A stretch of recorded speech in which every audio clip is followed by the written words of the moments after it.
Welcome back sa channel. Narito ang pinakamainit na kaganapan mula sa PVL on Tour sa Vigan, Ilocos Sur. Unahin natin ang inaabangang professional debut ni Det Pepito.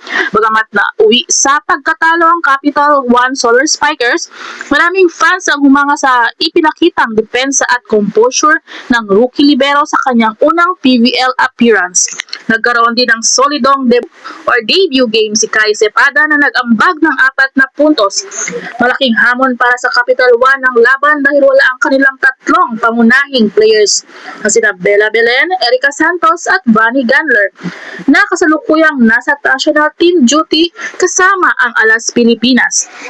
Sinamantala naman ito ng NX-led Chameleons na ipinakita ang kanilang mas malalim na rotation at mas balanseng opensa upang makuha ang straight set victory 25-17, 25-23 at 25-18. Pinangunahan ni Myla Pablo ang NX-led sa naitalang 17 points at inanghal na player of the game, habang malaki rin ang naitulong ni Jonah Escamillan at MJ Phillips upang maselyuhan ang kanilang unang panalo sa preseason. Samantala, isa namang matinding bakbakan ang nasaksihan sa pagitan ng defending champion PLDT High Speed Hitters at Choco Mucho Flying Titans. Sa kabila ng pagkawala rin ng si Rondina, Ea Laure at ng injured na si Kat Tolentino at Dina Wong, hindi umatros ang Choco Mucho at pinahirapan nila ang PLDT sa loob ng 4 na sets. Isa sa pinakamainit na bahagi ng laban ang ikatlong set kung saan nakabawi ang Flying Titans mula sa malaking pagkakaiwan at naitulak ang set hanggang 29-27. Ngunit sa huli na naig ang karanasan ng PLDT. Pinangunahan ni Kim Kianadi ang High Speed Hitters matapos sumiskor ng 17 points at ang haling player of the game.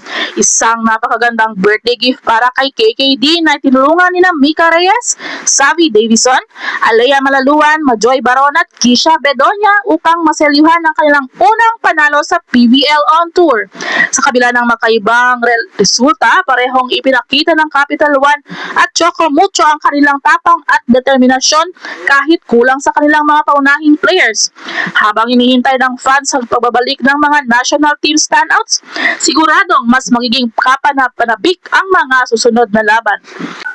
Ano ang masasabi ninyo sa debut ni Det Pepito?